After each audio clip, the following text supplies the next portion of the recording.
الحمدللہ رب العالمین والصلاة والسلام علی سید المرسلین اما بعد فاعوذ باللہ من الشیطان الرجیم بسم اللہ الرحمن الرحیم. پڑھیے الصلاة والسلام علیک یا رسول اللہ وعلی آلک واصحابک یا حبیب اللہ. الصلاة والسلام علیک یا نبی اللہ وعلی آلک واصحابک یا نور اللہ. درود پاک پڑھنے کے بے شمار فضائل و برکات ہیں. نبی پاک علیہ الصلوۃ والسلام فرماتے ہیں، جس کا مضمون ہے جو جمعہ کے دن مجھ پر 200 مرتبہ درود پاک پڑھے اس کے 200 برس کے گناہ معاف کر دیے جاتے ہیں. ایک اور جگہ نبی پاک صلی اللہ علیہ وسلم کا فرمان ہے جس کا مضمون ہے اور دنوں کا درود فرشتے مجھ تک پہنچاتے ہیں اور جمعے کا دن پڑھا جانے والا درود بنفس نفیس میں خود سماعت کرتا ہوں. یعنی آقا براہ راست جمعے کا درود جو ہے وہ سماعت فرماتے ہیں. تو ہمیں چاہیے کہ جمعے کے دن کثرت کے ساتھ درود پاک پڑھیں، محبت کے ساتھ بآواز بلند درود پاک پڑھ لیں. صلو علی الحبیب صلی اللہ تعالی علیہ. جمعے کے دن پر ہی آج کچھ بات کرتے ہیں. نارملی ہم جمعے کا دن ڈے آف فرائیڈے آرڈنری انداز میں گزار لیتے ہیں، تھوڑی سی کوشش کر کے جمعے کی نماز پڑھ لیتے ہیں، لیکن شاید یہ احساس نہیں ہوتا کہ یہ جمعہ ہمارے لیے کتنا بڑا رب کی طرف سے انعام ہے. جمعہ جو ہے وہ سید الایام ہے، تمام دنوں کا سردار ہے.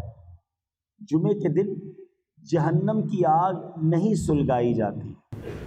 جمعہ کا جو دن ہوتا ہے اس کی رات کو دوزخ کے دروازے نہیں کھلتے.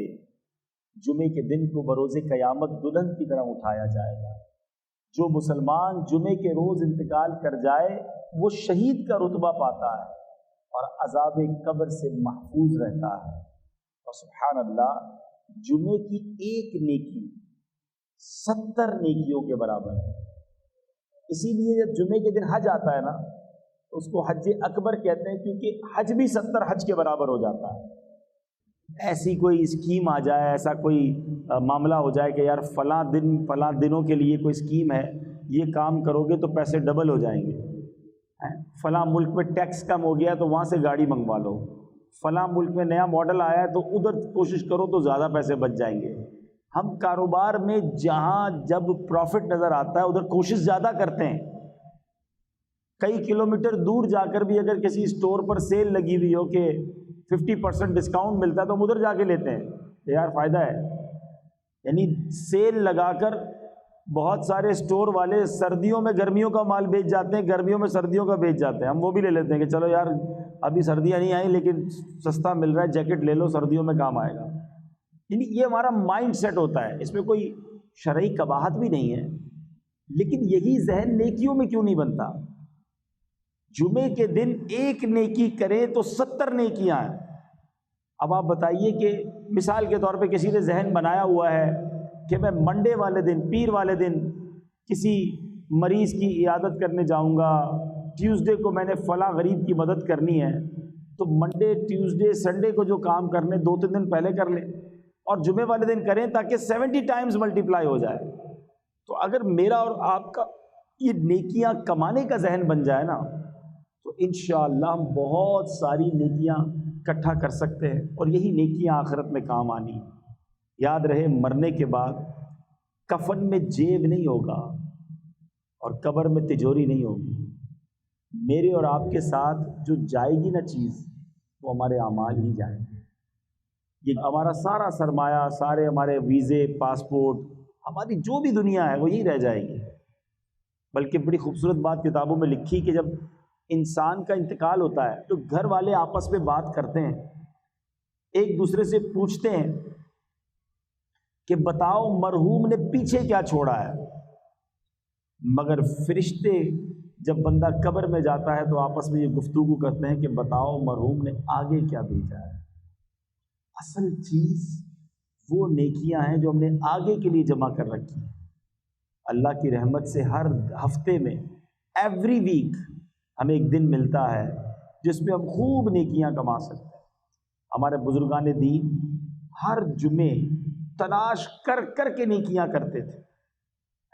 ہمیں بھی یہ ذہن بنانا چاہیے. اور جمعے کے دن کی اہمیت کا اندازہ اس بات سے لگائیں کہ اس دن کی اہمیت اتنی ہے کہ اللہ تعالیٰ نے اس دن کی فضیلت بیان کرنے کے لیے قرآن میں ایک پوری سورت سورہ جمعہ کے نام سے نازل فرمائی ہے.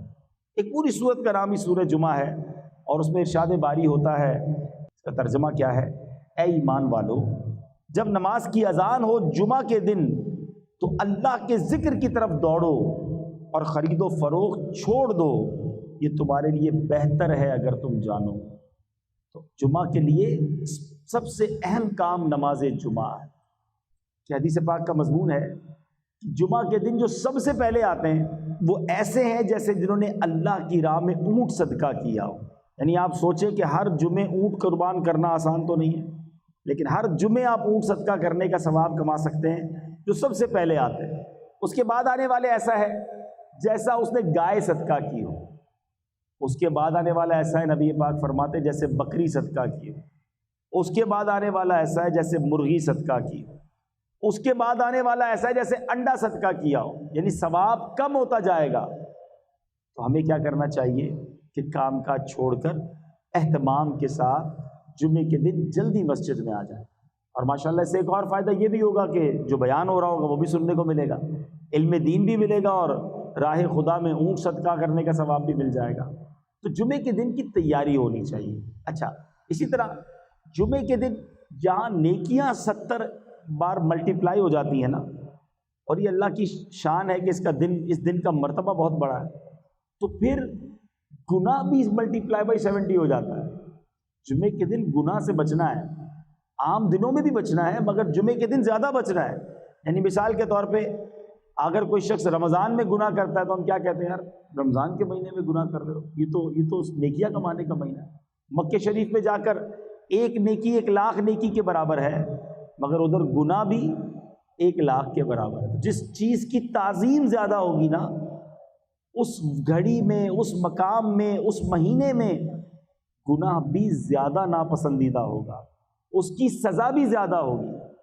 تو جمعے کے دن بالکل آپ نے اپنے آپ کو گناہ سے بچائے رکھنا ہے کہ کہیں ایسا نہ ہو کہ عبادت تو نہ کر سکے اور الٹا گناہ گار ہو جائیں.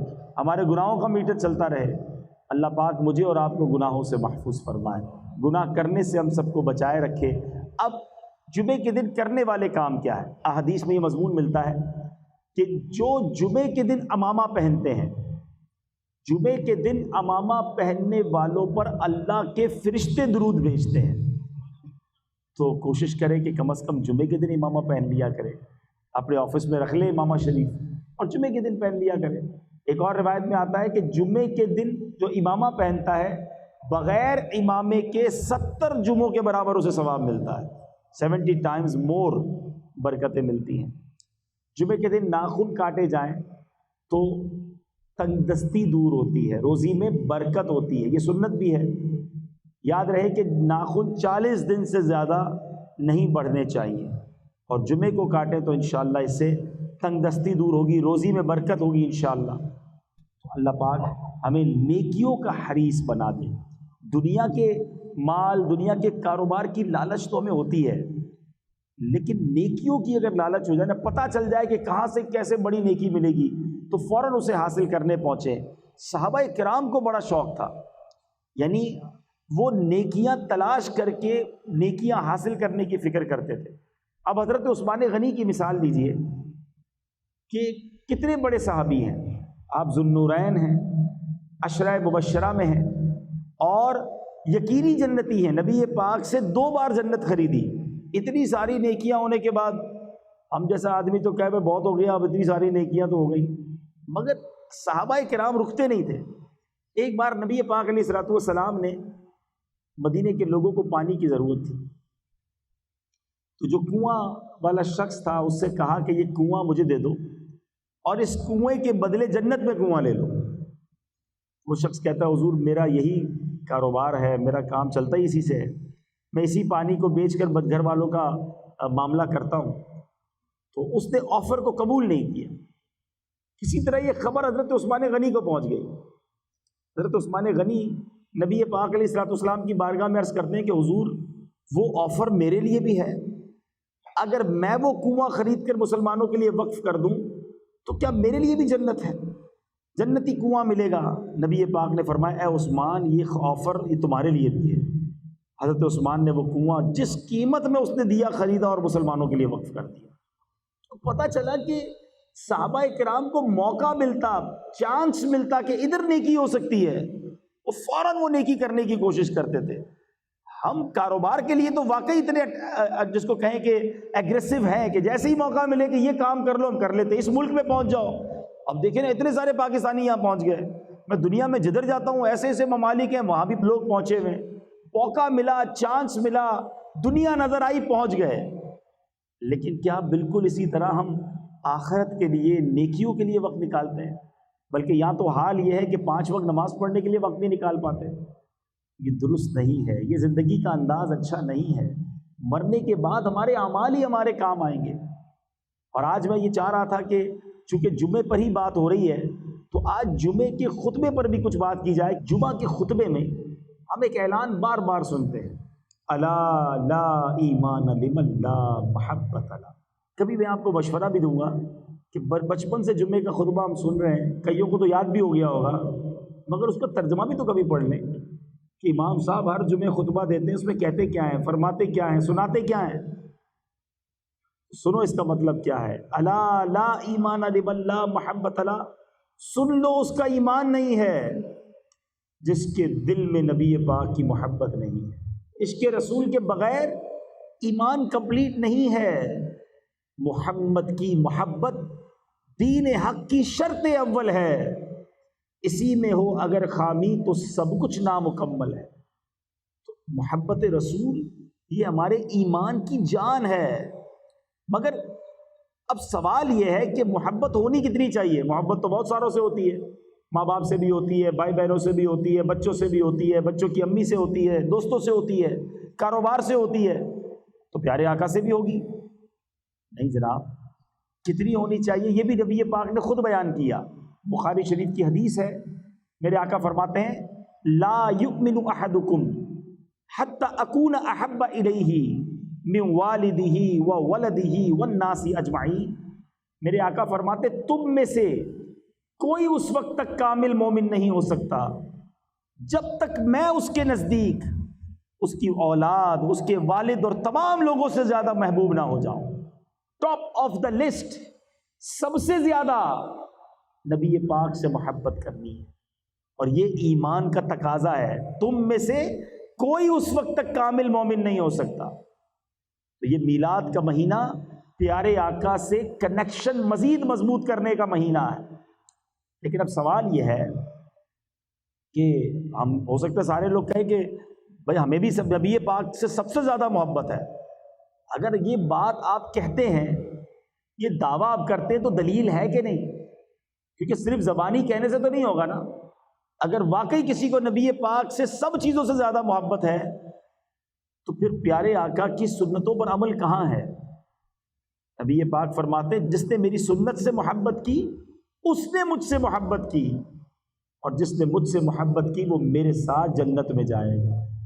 تو سنت کی اہمیت کتنی زیادہ ہے، اس کو میں آپ کو دنیاوی مثال کے ذریعے سمجھاؤں کہ اگر کوئی بیٹا آپ کو ملے، کوئی بچہ ملے، اور وہ آپ کو کہے میں اپنے والد صاحب سے بڑی محبت کرتا ہوں، میں اپنے والد صاحب کا دیوانہ ہوں، اپنے والد صاحب پر میری جان قربان۔ آپ کہیں یار کمال ہے، ماشاءاللہ اپنے ابو سے کتنی محبت کرتا ہے۔ تھوڑے دنوں بعد اس کے والد صاحب سے ملاقات ہو اور آپ والد صاحب سے کہیں کہ آپ کا بیٹا آپ سے بڑی محبت کرتا ہے، آپ کی بڑی رسپیکٹ کرتا ہے، تو والد صاحب کہے ایک نمبر کا جھوٹا ہے، میری تو ایک بھی بات نہیں مانتا۔ تو آپ کیا کہیں گے؟ یار کمال ہے، میرے سامنے تو اتنی باتیں کر رہا تھا کہ ابو میرا سب کچھ، میرے والد ہیں اور میری جان میرے والد پر قربان، والد کہہ رہا ہے میری ایک بات نہیں مانتا۔